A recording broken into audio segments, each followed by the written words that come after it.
আসসালামু আলাইকুম রহমতুল্লাহি আবরাকাতুহ।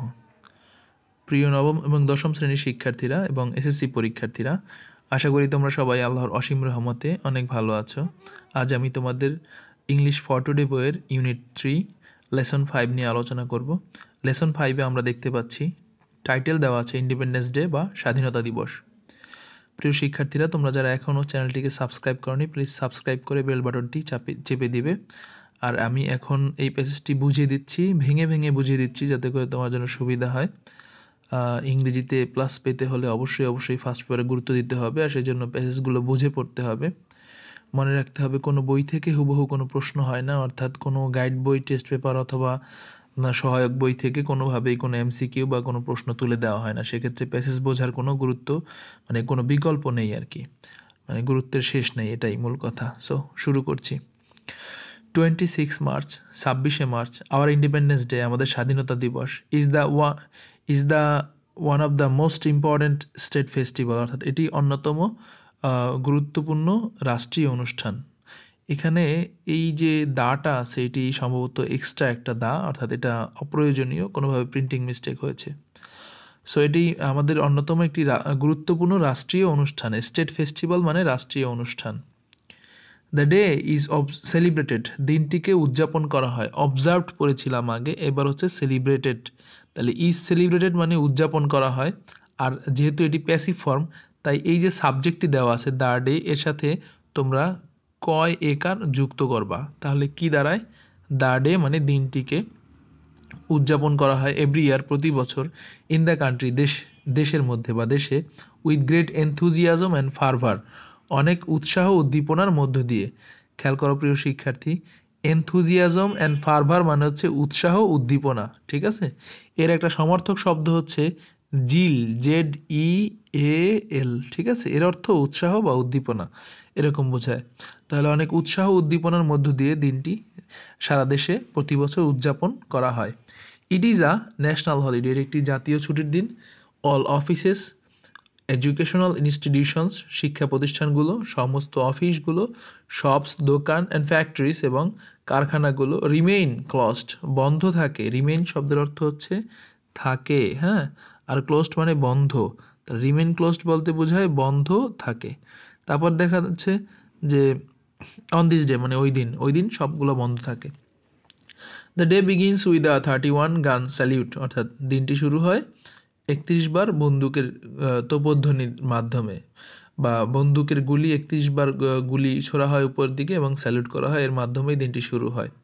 আর্লি ইন দ্য মর্নিং, খুব ভোরে, the president and the prime minister, president এবং প্রাইম মিনিস্টার অর্থাৎ রাষ্ট্রপতি এবং প্রধানমন্ত্রী, on behalf of the nation, জাতির পক্ষ থেকে, প্লেস শব্দের অর্থ এর আগের অধ্যায়ে বলেছিলাম রাখে। ফ্লোরাল রেটস মানে পুষ্পস্তবক রাখে অ্যাট দ্য ন্যাশনাল মৌজোলিয়াম, জাতীয় স্মৃতিসৌধে, অ্যাট সাভারে। তো মানে দিনের শুরুতে অর্থাৎ রাত্র 12টা 1 মিনিটে প্রেসিডেন্ট এবং প্রাইম মিনিস্টার জাতির পক্ষ থেকে সাভারের স্মৃতিসৌধে পুষ্পস্তবক রাখে বা অর্পণ করে। এরপরে আমরা দেখতে পাচ্ছি দেন আদার লিডার্স, এরপরে অন্যান্য নেতারা, পলিটিক্যাল পার্টিস, রাজনৈতিক দলগুলো, ডিপ্লোম্যাটস, কূটনীতিবিদরা, সোশ্যাল অ্যান্ড কালচারাল অর্গানাইজেশনস, সাংস্কৃতিক এবং সামাজিক সংগঠনগুলো, এডুকেশনাল ইনস্টিটিউশনস, শিক্ষা প্রতিষ্ঠানগুলো, অ্যান্ড ফ্রিডম ফাইটার্স এবং মুক্তিযোদ্ধারা, পে মানে নিবেদন করে, হামেজ মানে শ্রদ্ধা নিবেদন করে, টু দ্য মার্টার্স, শহীদদের প্রতি। People from all works of life মানে সর্বস্তরের, তাহলে সর্বস্তরের লোকজন, অলসো গো দেয়ার, তারাও সেখানে যায়, ইন র্যালি করতে করতে, অ্যান্ড প্রসেশনস এবং র্যালি, শোভাযাত্রা ও মিছিল করতে করতে সেখানে যায় লোকজন, হ্যাঁ। There are many cultural programmes throughout the day, throughout মানে হচ্ছে জুড়ে বা ব্যাপী, থ্রু আউট দ্য ডে মানে দিনব্যাপী নানা রকম কালচারাল বা অনুষ্ঠান বা সাংস্কৃতিক অনুষ্ঠানের আয়োজন করা হয়। Highlighting the heroic struggle and sacrifice in 1971, যেগুলো হাইলাইট করে বা তুলে ধরে বীরত্বপূর্ণ সংগ্রাম এবং আত্মত্যাগকে 1971 সালের। তাহলে দিনব্যাপী নানা রকম সাংস্কৃতিক অনুষ্ঠানের আয়োজন করা হয় এবং যা তুলে ধরে 1971 সালের যে ওই বীরত্বপূর্ণ সংগ্রাম এবং আত্মত্যাগ, সেগুলোকে তুলে ধরে, হাইলাইট করে। এরপরে বলা আছে যে in Bangabandhu national stadium, Bangabandhu জাতীয় স্টেডিয়ামে স্কুল চিলড্রেনরা, স্কাউটস এবং গার্ল গাইডস যারা থাকে, টেক পার্ট তারা অংশগ্রহণ করে মানে পার্টিসিপেট করে, ইন ভেরিয়াস ডিসপ্লেস বিভিন্ন প্রদর্শনীতে, টু এন্টারটেইন আনন্দ দিতে, থাউজেন্ডস অফ স্পেকটেটরস হাজার হাজার দর্শকদের, এখানে স্পেকটেটর মানে হচ্ছে দর্শক, ঠিক আছে।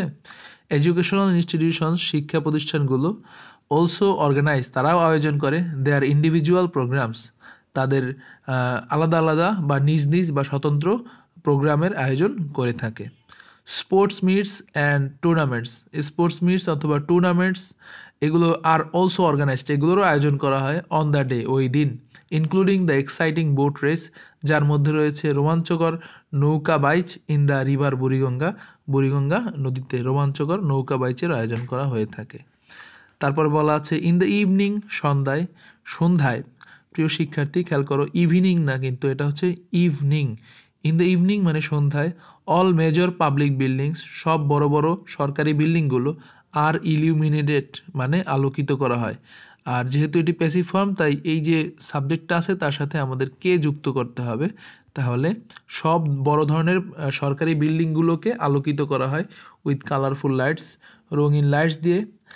Bangla Academy, Bangladesh Shilpakala Academy and other socio cultural organisation এবং অন্যান্য সামাজিক সাংস্কৃতিক যে সংগঠনগুলো যেমন বুলবুল ললিতকলা একাডেমি, এছাড়া অন্যান্য আরও অনেক সংগঠন আছে, হোল্ড কালচারাল ফাংশনস তারা সাংস্কৃতিক অনুষ্ঠানের আয়োজন করে।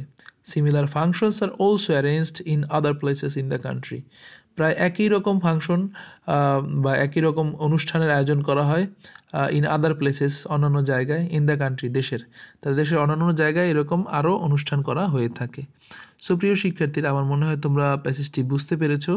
আমি যদি শর্টকাটে একবার বলে দিই সেক্ষেত্রে প্যাসেজটির মূল কথাটি হচ্ছে এরকম যে 26শে মার্চ আমাদের ইন্ডিপেন্ডেন্স ডে বা স্বাধীনতা দিবস, এটি অন্যতম গুরুত্বপূর্ণ একটি রাষ্ট্রীয় অনুষ্ঠান। দিনটি উদযাপিত হয় প্রতি বছর দেশব্যাপী অনেক উৎসাহ উদ্দীপনার মধ্য দিয়ে।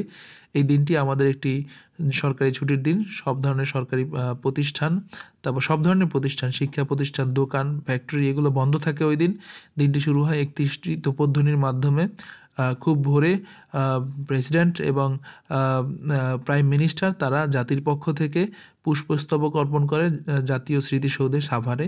তারপরে অন্যান্য নেতারা, রাজনৈতিক দলগুলো, কূটনীতিবিদরা, সামাজিক এবং সাংস্কৃতিক সংগঠনগুলো, শিক্ষা প্রতিষ্ঠানগুলো এবং মুক্তিযোদ্ধারা তারা পে হামেজ বা শ্রদ্ধা নিবেদন করে শহীদদের প্রতি। সর্বস্তরের লোকজন সেখানে যায় র্যালি করতে করতে এবং প্রসেশন বা মিছিল বা শোভাযাত্রা করতে করতে। দেয়ার আর মেনি, এবারে বলা আছে যে অনেক সাংস্কৃতিক অনুষ্ঠান হয় দিনব্যাপী, যে সকল সাংস্কৃতিক অনুষ্ঠানে ওই 1971 সালে সেই বীরদের বীরত্বপূর্ণ সংগ্রাম এবং স্যাক্রিফাইসের কথা তুলে ধরা হয়। বঙ্গবন্ধু ন্যাশনাল স্টেডিয়ামে শিশুরা, স্কুল চিলড্রেনরা, তারপরে হচ্ছে স্কাউটরা, গার্ল গাইডরা তারা বিভিন্ন ধরনের প্রদর্শনীতে অংশগ্রহণ করে ওখানে উপস্থিত হাজার হাজার দর্শকদেরকে আনন্দ দেওয়ার জন্য। শিক্ষা প্রতিষ্ঠানগুলো তাদের নিজস্ব প্রোগ্রামের আয়োজন করে থাকে। তারপরে স্পোর্ট মিটস এবং টুর্নামেন্টসের আয়োজন করা হয় ওই দিন উপলক্ষে, এবং বিশেষ করে বুড়িগঙ্গা নদীতে নৌকা বাইচের আয়োজন করা হয়। এবারে সন্ধ্যায় সব ধরনের সরকারি বিল্ডিংগুলোকে আলোকিত করা হয় কালারফুল লাইটস দিয়ে। তারপরে বাংলা একাডেমি, বাংলাদেশ শিল্পকলা একাডেমি এবং অন্যান্য সামাজিক সাংস্কৃতিক সংগঠনগুলো তারা তাদের নিজ নিজ প্রোগ্রামের আয়োজন করে। এবারে অন্যান্য এই ধরনের একই রকম প্রোগ্রামের আয়োজন করা হয় দেশব্যাপী। সো প্রিয় শিক্ষার্থীরা, আমার মনে হয় তুমি বুঝতে পেরেছ। প্যাসেজটি যদি তোমার ভালো লাগে বা অনুবাদটি ভালো লাগে বা এই বোঝানোটা যদি ভালো লাগে তাহলে অবশ্যই অবশ্যই এখনই লাইক করে দাও আর সাবস্ক্রাইব করো চ্যানেলটিকে যদি তুমি এখনও সাবস্ক্রাইব করে না থাকো, আর সাবস্ক্রাইব করে থাকলে অবশ্যই অনেক ধন্যবাদ। তো প্রিয় শিক্ষার্থী, আমরা এখানে সি নাম্বারে একটু দেখি। C number, match the words with the meanings, মানে ওয়ার্ডসগুলো ম্যাচ করো মিনিং অনুযায়ী। তো এখানে আমরা দেখতে পাচ্ছি ফারভার। ফারভার শব্দের অর্থ আমরা জানি যে উৎসাহ, উদ্দীপনা। তো স্ট্রং ফিলিং অফ এক্সাইটমেন্ট মানে এক ধরনের উদ্দীপনা বা স্ট্রং ফিলিং, এক্সাইটমেন্ট মানে উত্তেজনা। তো এরকম উত্তেজনা করা একটা ফিলিংসকে আমরা বলতে পারি যে ফারভার। এবার অ্যালাইক, অ্যালাইক মানে হচ্ছে একই রকম, তাহলে ইন এ সিমিলার ওয়ে মানে একই রকম। স্পেকটেটর মানে হচ্ছে দর্শক তাহলে আ person who is watching an event, একজন ব্যক্তি যিনি কিনা একটা অনুষ্ঠান দেখেন তাকে আমরা বলতে পারি স্পেকটেটর, ঠিক আছে। তারপর ডিসপ্লে মানে হচ্ছে প্রদর্শন করা। তাহলে আমরা দেখতে পাচ্ছি অ্যাক্ট অফ পারফর্মিং স্কিল, কোনো স্কিল বা দক্ষতা এটা পারফর্ম করার কাজটাকে আমরা বলতে পারি ডিসপ্লে। এবারে ইলুমিনেট মানে হচ্ছে আলোকিত করা, ঠিক আছে। ইলুমিনেট মানে হচ্ছে কি আলোকিত করা, টু লাইট আপ, ঠিক আছে। তো আমার মনে হয় তোমরা বুঝতে পেরেছো। তারপর আমি আরেকবার বলছি, ফারভার মানে হচ্ছে উৎসাহ উদ্দীপনা, অ্যালাইক মানে একই রকম, স্পেকটেটর মানে দর্শক, ডিসপ্লে প্রদর্শন করা, আর ইলুমিনেট মানে হচ্ছে আলোকিত করা। সো প্রিয় শিক্ষার্থী, আজকের মতো এখানেই সমাপ্তি ঘোষণা করছি। ভালো থেকো। অন্য কোনো লেসনের ভিডিও চাইলে অথবা গ্রামারের কোনো ভিডিও চাইলে অবশ্যই আমাকে কমেন্ট বক্সে জানাতে পারো। ধন্যবাদ। দেখা হবে অন্য কোনো এক ভিডিওতে। ততক্ষণ পর্যন্ত বিদায় নিচ্ছি। আমি মোহাম্মদ আবির হোসাইন। Take care.